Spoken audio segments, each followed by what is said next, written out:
right. Good morning, everyone. Thank you for that introduction, Catherine. And I'm just so thrilled to be included with such an incredible lineup of speakers. My thanks to the Decorative Arts Trust and, of course, to the Richard Hampton Gin Red Foundation and Mrs. Sandra Ayers for their collective support today. But I owe a special offer of thanks to the Gin Red Foundation for the opportunity to conduct research that supports this talk today. Thanks to them, I completed a William L. Thompson Collections Fellowship and spent one glorious week at their historic home, Edgewater, in the Hudson River Valley. And that opportunity allowed me to study the two objects that I'm going to be speaking to you all about today. Nestled within two alcoves inside the Red Room at Edgewater, a historic house built on the shores of the Hudson River in the 19th century, two rosewood veneered and gilded window seats are just one set among many pieces of furniture swathed in crimson damask fabric. Assembled in conversation with an elegantly curved Grecian couch and sofa, their unifying red upholstery campaign signals more than aesthetics. These pieces were all also made in the workshop of New York's master cabinet maker, Duncan Phyfe, between 1822 and 1828. And commissioned by the Donaldson family, Edgewater's second 19th century residence. Unlike the other furniture in this room, however, these two window seats, one of which is on the screen here, retain their original tufted cushions, remnants of past upholstery campaigns, and of course I always get a thrill saying this out loud, Phyfe's signature on foundation linen. My talk today examines the layered history preserved in the window seat's surviving fabric elements, to situate their upholstery work more clearly in Duncan Phyfe's shop, and explores their use while owned by the Donaldson family and their descendants before the window seats returned to their current Hudson Valley home. The window seat pictured here, currently with their seat cushions, is a reproduction while they were in the collection of the Brooklyn Museum prior to entering Edgewater's collection. But when I removed those cushions and conservation covers, I uncovered remnants of the original silk damask fabric and a gold woven floral trim border still adhered to the wooden seat rails. In addition to these fabrics, the original twill weave webbing and foundation linen are still in place under their original wrought upholstery tacks, which also preserves a find any Phyfe fanatic would find exciting, Duncan Phyfe's signature, pictured on the right, still legible on the linen fabric of one of the seats. The two original cushions, one of which is in the center here, were constructed from plain woven linen fabric, stuffed with horsehair, and tufted, which is a process that required sewing through the horsehair cakes within through the top, bottoms, and sides of the cushions to secure the stuffing and provide dimension. Four inverted corners in each cushion accommodate the protruding gilded curved tops of the window seat's wooden legs. One of the linen cushions is labeled in pencil July 4th, 1826, and that date is historically significant for several reasons. As the 50th anniversary of the Declaration of Independence's signing, past presidents John Adams and Thomas Jefferson also both died on that day. But this date may also have been significant to the history of the window seats, perhaps referencing the construction date of the cushions before the set was delivered to the Donaldson family. 1826 is also the most logical purchase date for these two window seats, likely part of a subsequent order for furniture from Phyfe's shop placed by Robert Donaldson. His first order was in 1822, while the Donaldson family was residing in Fayetteville, North Carolina, for which an invoice still survives and is pictured here on the screen. But while this invoice lists furniture pieces like a rosewood sofa, two card tables, a pier table, and 14 ornamental chairs with matching cushions, our two window seats are not listed on this particular invoice. Family lore, written down by descendant Isabel Donaldson Bronson in 1928, stated that an order of Phyfe furniture was placed on a ship from New York to Fayetteville to deliver to the Donaldson family home, but while on the Cape Fear River, the ship sprang a leak and sank. The furniture was recovered, and Bronson noted that her father had said, quote, "The only injury was to the red damask coverings, which had to be replaced, a wonderful proof of the excellence of Phyfe's work." Whether or not this story is true, based on the timing of Robert Donaldson's relocation to New York City, his purchase of his 15 State Street residence, and his marriage to Susan Jane Graston, as well as the date on the cushion, it is more likely that these window seats never left New York and were never on any ship at all, floating or sinking. The 1822 invoice also does not include other pieces of furniture made by Phyfe's workshop, which have very similar stylistic details to the Grecian sofa from that first order, including the 2 window seats, a Grecian couch, and a canterbury, which are all now part of the collection at Edgewater, which strengthens claims that the window seats were part of at least one subsequent order, meant to expand upon the original 1822 purchases with design shapes sympathetic to those he had already requested. The distinctive gilded melon feet and brass detailing of the Grecian sofa, as you can see here, are mimicked across all of these pieces. Within the shop of New York cabinet maker Duncan Phyfe, the pieces for these 2 window seats would have been created out of wood, assembled, decorated, and then upholstered. And the rare material evidence of original upholstery fabric on the window seats frames, as well as the cushions, offers us glimpses into the upholstery practices of Phyfe's business, of which much is still unknown. Due to the loss of Phyfe's business account books, the identities of his many employees are a mystery, but we can recreate the parameters of his business in general terms and compare with similar shops to better understand the specifics of the upholstery work of these 2 window seats. For Phyfe's or any other artisan's cabinet making operation in the early Republic, upholstery work was highly specialized and as important to finishing furniture pieces as the work of joiners, turners, or gilders. Upholstery work could range from constructing cushions, shaping padding, sewing decorative coverings, and applying trims, stuffing mattresses, and crafting curtains and bed hangings.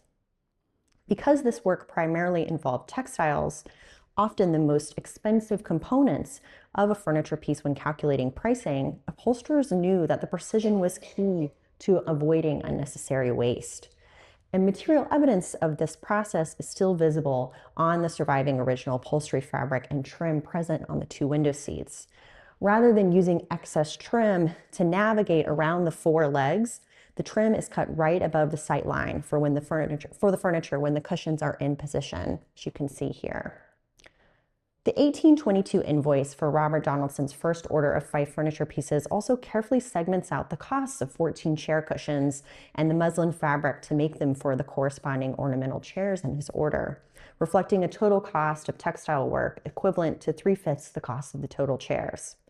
In one of the only surviving sketches of furniture offerings from Phyfe's shop, which is pictured here, cushions are also clearly noted as costing extra. At the beginning of his business, Phyfe was still a small enough cabinet maker to collaborate with other professional upholsterers to finish pieces, but after roughly the mid-18 teens, he was likely able to run all his upholstery work in-house. In an 1820 Phyfe label advertised the ready availability of curled horsehair mattresses and cushions for chairs and sofas. In Joshua Shaw's 1822 United States Directory for the Use of Travelers and Merchants, Phyfe is also listed as both cabinet maker and upholsterer. Multiple Phyfe family members also ran their own upholstery businesses, including his nephew, Isaac M. Phyfe, and his nephews James, William, Robert, and George, who jointly formed a series of upholstery shops. Very little is known about who labored in the shop of Duncan Phyfe, although estimates suggest that close to 100 hands were necessary to sustain the business at the height of its popularity. Regardless, the window seats production in the workshop of Duncan Phyfe during this period would have meant multiple hands combined to their creation, potentially including female hands for this upholstery work. In late 18th century case studies for furniture industries in nearby cities of Boston and Philadelphia, women were regularly hired to complete components of upholstery work. This work could be undertaken in the cabinet makers' workshops or completed within women's homes and then returned to the cabinet makers when finished. The most famous example of an early American woman completing upholstery work in this manner is, of course, Betsy Ross, who was employed by multiple upholsterers in Philadelphia over the course of her life.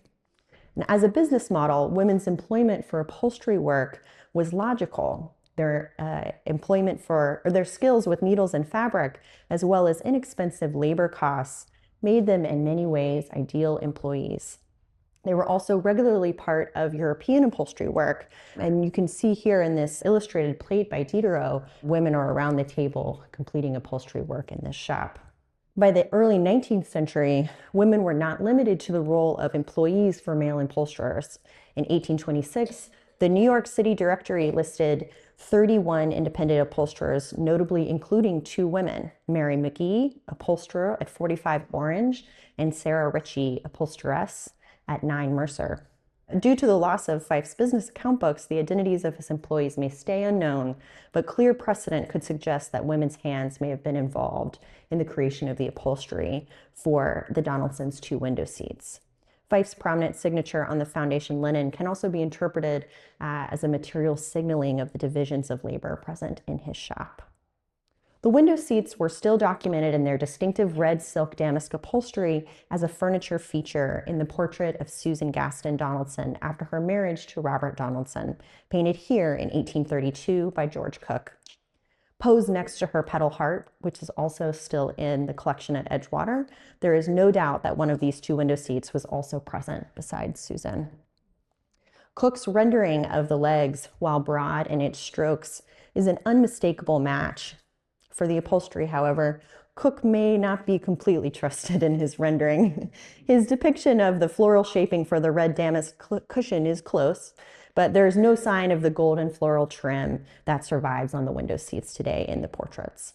The twisted red and yellow piping depicted on the cushion edges that he offers as an alternative could be a more fanciful addition.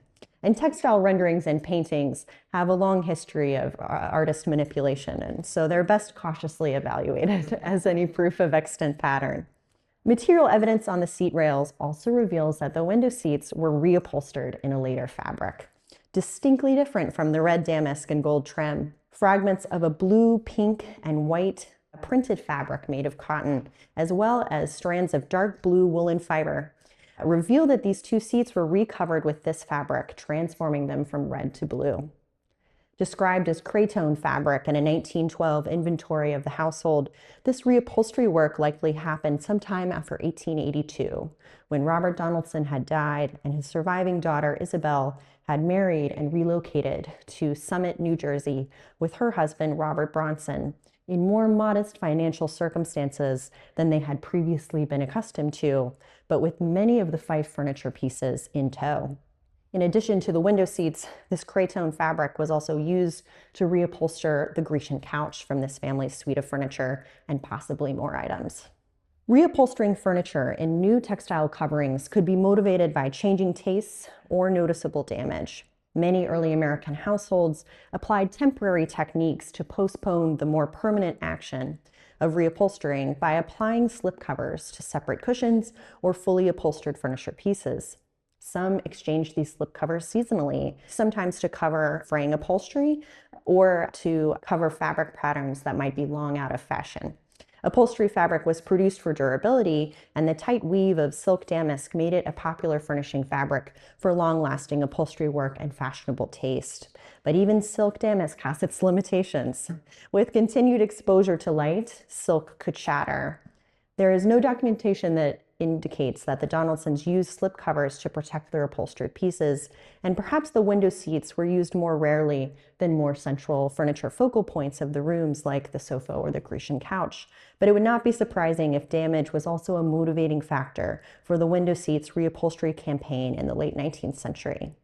The 19th century also saw large changes in the expectations for household spaces like parlors, including the level of comfort and cushioning upholstery was meant to provide, and its ability to communicate a certain level of refinement. Catherine C. Greer's work, Culture and Comfort, discusses this transition, including the importance of furnishings in the Victorian parlor to never commit too fully to a particular design, but instead reflect an amalgamation of different aesthetic tastes. The Bronsons' blend of early Republic Fairly heirlooms with their later furniture pieces and decorative items was both individually fashionable and economically practical. Within the walls of 114 Prospect Street, many of the Phyfe-attributed furniture pieces were assembled alongside furniture with more typical Victorian sensibilities, including 4 cushioned floral chairs in the parlor with tufted upholstery and pleated skirts. The design elements of many of Phyfe's furniture pieces would have endured relatively well across the 19th century, despite changes in fashion, including their overall curvatures and even their base upholstery shapes. But a new reupholstery campaign for many of these pieces would have unified them further inside a middle-class parlor. The reupholstering campaign in cretonne fabric could also have been motivated by more economic sensibilities. The cotton fabric may have been easier to clean and protect from pests. Silk is a protein fiber, easily susceptible to insect damage, and would have been more difficult to care for.